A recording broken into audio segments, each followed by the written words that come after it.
and I use the term ever so loosely. The next project bike is in the shop. This is also a 1970 XLH. Electric start. It's going to be nice, much easier on me than the kickstart versions. This old girl looks like she's been pretty well cared for. The owner recently acquired it from a widow. Always a good thing to acquire something from a widow. Doesn't have a front brake, he wants one. It's got an 18-inch front wheel, which is a little weird, and a Michelin tire, which I'm sure was expensive.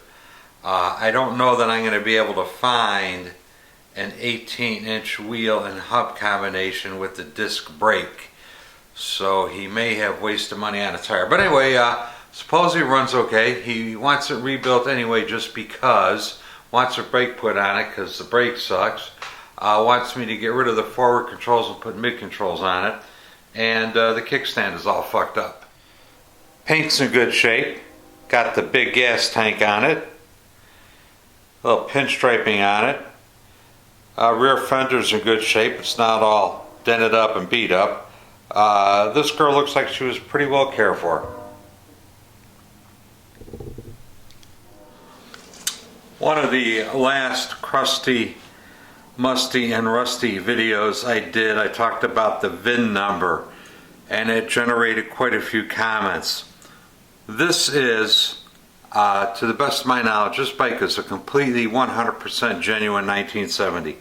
Obviously modified, but the engine really does not look like it's been messed with. Just FYI, 1970 VIN is between the front intake and the front exhaust push rods. On Crusty, Musty, and Rusty, the VIN is between the rear intake and the front intake valve push rods. And you notice if it was there, you couldn't see it because the magneto's in the way. Just a FYI. One other thing of note.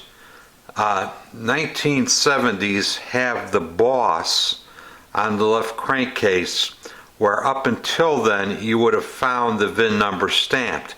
It's blank. I've seen guys trying to sell these crankcases as if they were brand new and unstamped from the factory, which would be a very rare find. I don't think you're going to find any new unstamped crankcases floating around of this era. But I've seen guys selling these. If you had one of these cases, I do believe this would fit everything, 1970 and earlier, and you could stamp any VIN on there you wanted. Prior to 1970, this is where it would have been located. The only problem would be is that prior to 67, you wouldn't have this raised boss where the electric starter is located. And right now, the only major problem I see with this motorcycle is it's dumped. This has been sitting here about 3 days. It's dumped. That's how much oil it's leaked out in the time it's been sitting here. It hasn't been run since I've had it, but it's leaking like a son of a bitch. It really surprises me that the bike is as clean as it is, considering how much oil it's dumped on my lift. Anyway, we'll do some videos about this one when I get to some of the interesting parts, but this will be the next project. I'll keep you posted, like I say, on the interesting parts, and we'll take it out for a drive when it's done. I'm beginning teardown of this 1970, and you begin to notice little things. Look at this nut holding the oil tank on. Look at this nut that's not holding the oil tank on. Okay, this is the back tire. It is a 130/90 B16. A 110 barely fits. I would say this 130 does not fit. And see this XX pattern over here? That's the pattern made by the chain rubbing on the tire because the tire is too close to the chain. Now to fix that, they did a couple interesting things. Okay, here's one of the interesting things they did. They added a spacer between the brake plate, the brake backing plate, and the frame to move the wheel to the left. Because they added an extra spacer on the right, they had to shorten the spacer on the left. Not really surprising. Somewhat surprisingly though, the center line of the wheel looks like it tracks pretty much down the center of the bike. I think they must have offset the wheel rim, which is okay. That's one of the things you do to keep the tire centered. And in fact, the Harley manual does call for a certain amount of offset on the 18-inch wheels. Okay, and here's another thing they did. Because the chain guard would have been rubbing on the tire, they bent it up and out of the way. Myself, I would have trimmed it, but you know, it got it out of the way of the tire. Now, on account of the tire is too wide and the whole wheel has been moved to the left, the pivot stud and the anchor stud that keeps the brake backing plate from rotating is too far to the left too. And the result of that is it's barely hanging on to this channel inside the frame rail where it goes. In order to keep it from falling out, they ran this cap screw, hex head cap screw, through the stud, and they're now twisting it to the right a little bit. What that does is it flexes the backing plate, a small amount, but it flexes it. The result of that is that the pivot stud is no longer parallel to the axle. So when you apply the brake is now a little bit crooked in there, and it's not presenting 100% contact between the brake shoes and the drum. This is a potentially unsafe thing. I wasn't planning on it, but I'm going to pop this screw out right now so we could see how much is left in contact, how much of the anchor stud is left in contact with the swing arm.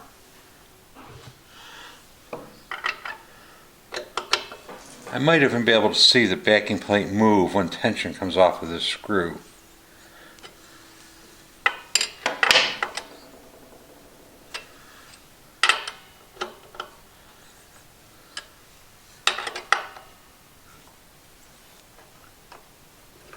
Yep, I did see it move. It flexed. Boy, and it really had minimum thread engagement too. You might be able to pick it up. Okay, you might be able to see a little mark right here on the threads.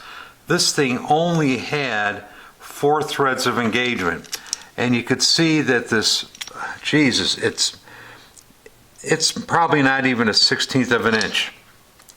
Yeah, this is potentially very unsafe. I'm going to have to fix this. And this is why I hate forward controls. You got a long arm here, you got a long lever, and your foot is pushing on this thing. So you're going down the road and it's flexing. It can't help it but flex.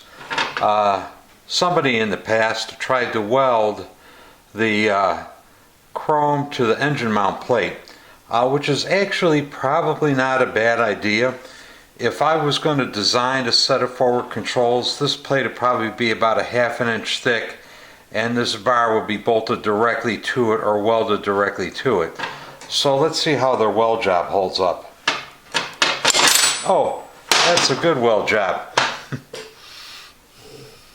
I would never bash an owner who brought his bike to me to get all this kind of shit fixed.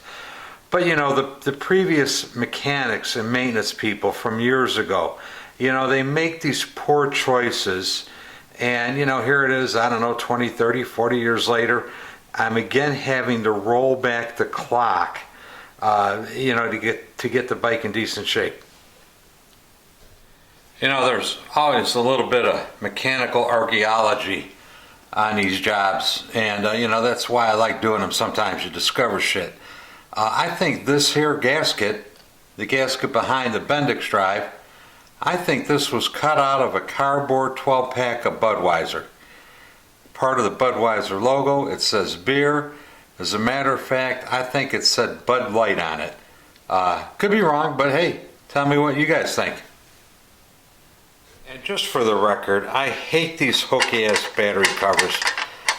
They all fit for shit. You know, totally fucking useless. You know, paint your battery black or something, but, you know, this is junk. Spark plug wires, FYI, are run under the strap. You're asking for the strap to rub through the plug wires and, of course, short them out. Thanks for watching. I really appreciate it from all of you. I am out of here. We'll catch you next time.